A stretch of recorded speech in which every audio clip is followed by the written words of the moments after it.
world of classic cars is filled with hidden gems, and on this channel we try and uncover some of them.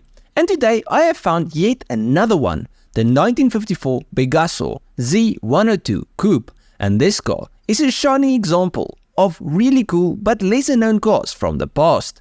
This rarity, valued at a staggering $900,000, boasts not only a captivating design and impressive engineering, but also a quirk that could have left even seasoned drivers red-faced and in a bit of trouble. But we will get to that a bit later in the video. So let's start this off. For most car enthusiasts, Pegaso might not be a household name. Unlike its Italian counterpart, Ferrari, Pegaso primarily focused on commercial vehicles like trucks, buses, and tractors throughout its existence. However, for a brief but glorious period in the 1950s, Pegaso ventured into the world of high-performance sports cars, and the Z-102 was its crowning achievement. While Ferrari was the undisputed king of Italian sports cars, the Pegaso Z-102 held its own and even surpassed Ferrari in some aspects. The Z-102 boasted a revolutionary engine for its time, a 4-valve desmodromic Hemi-headed V8 with double overhead camshafts, and this motor made some power for the 50s. The road version produced 170 horsepower, which doesn't sound like a lot, but the car weighed less than a ton, putting the car in the same arena as the Ferraris of the time. By the way, the race version got a bigger 3.2-litre V8 unit with a supercharger that produced over 300 horsepower, which is actually crazy for the time.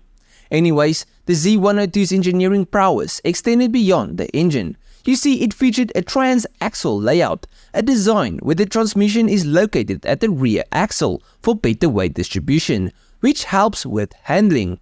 Now, this configuration wouldn't be adopted by Ferrari in its road cars until the mid-1960s, making the Pegaso a trendsetter in the world of supercars. And the story behind the Pegaso Z-102 is further enriched by the animosity behind Pegaso's chief engineer Wilfredo Ricard and Enzo Ferrari. Both men had worked together at Alfa Romeo before World War II, and their professional relationship soured. P.S. Enzo made so many enemies. Monteverdi created a supercar to challenge Ferrari because of a dispute. Lamborghini did the same, and so did Pegaso. Something tells me Enzo was a bit of a character.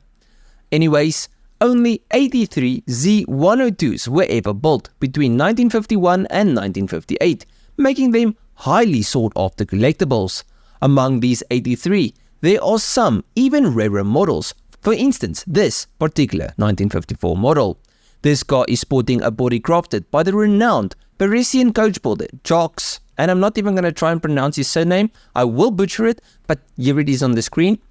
Yeah. Now, this car's elegant design, accentuated by Jacques' touch, gave it a more distinctive presence compared to the touring-bodied versions.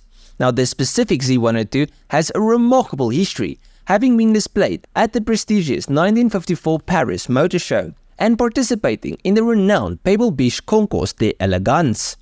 Now, after 2 restorations, it's up for auction once again, waiting for a new owner with deep pockets, as prices are expecting to reach as high as $900,000.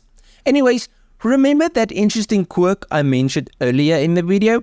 Yeah, let's get into that. So the Z-102 throws a curveball at drivers with its unconventional gear shift pattern. The entire sequence is reversed, so 4th gear sits where 1st would normally be. 5th gear is where 2nd gear should be, and reverse gear is where 5th should be. It's quite confusing.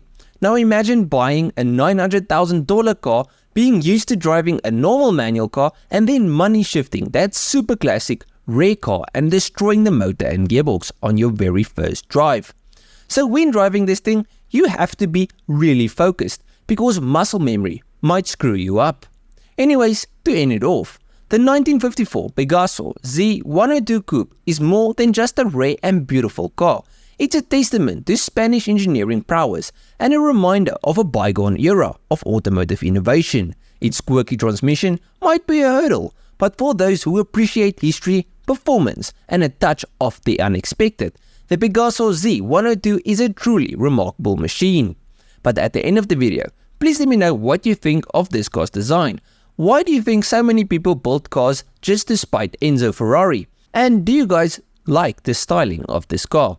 Let me know down below. If you guys enjoyed this video, please have a like and subscribe to the channel, and if you did like it, you'll most probably like most of my other stuff.